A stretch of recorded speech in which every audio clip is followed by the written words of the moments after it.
여당 혁신위발 험지 출마 요구로 힘겨루기가 이어지는 가운데 혁신위가 특단의 카드를 내놓을 수 있다는 관측도 제기됩니다. 민주당 역시 이재명 대표 위증교사 사건의 총선 전 1심 선고 가능성이 거론되면서 사법 리스크 논란이 재점화하는 모습입니다.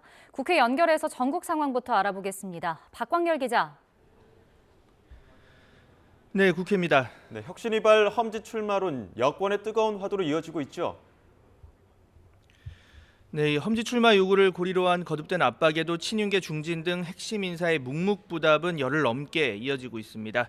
이 혁신위 조기 해산과 같은 특단의 대책을 거론한 일부 언론의 보도로 더 관심이 쏠렸는데요. 인 위원장은 일단은 내부 논의 과정에서 나온 하나의 의견일 뿐이라고 선을 그었습니다. 동시에 시간을 주면 100% 움직임이 있을 거라고 이 거취 압박을 이어갔는데요. 직접 들어보시죠. 시간을 좀 주면은 저는 100% 확신합니다.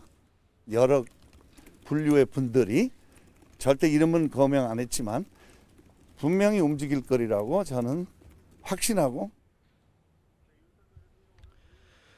네, 하지만 이 당내 이 험지 출마론을 둘러싼 기싸움은 만만치 않은 기류입니다. 이 친윤 핵심 장제원 의원은 지역구 사수 의지를 공개석상에서 내비치기도 했습니다. 앞서 혁신위 거듭된 압박에 다소 불편한 기색을 내비치기도 했던 김기현 대표 역시 경북 구미 박정희 전 대통령 생가를 방문하면서 그 배경에 관심이 쏠립니다.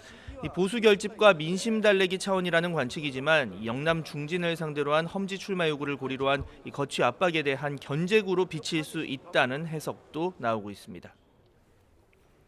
네, 민주당 역시 이재명 대표를 둘러싼 당 안팎의 내용이 이어지고 있죠. 네, 구속영장 기각과 서울 강서구청장 보궐선거 압승 이후 수면 아래로 가라앉는 듯했던 이재명 사법 리스크 재점화 가능성이 재차 거론됩니다.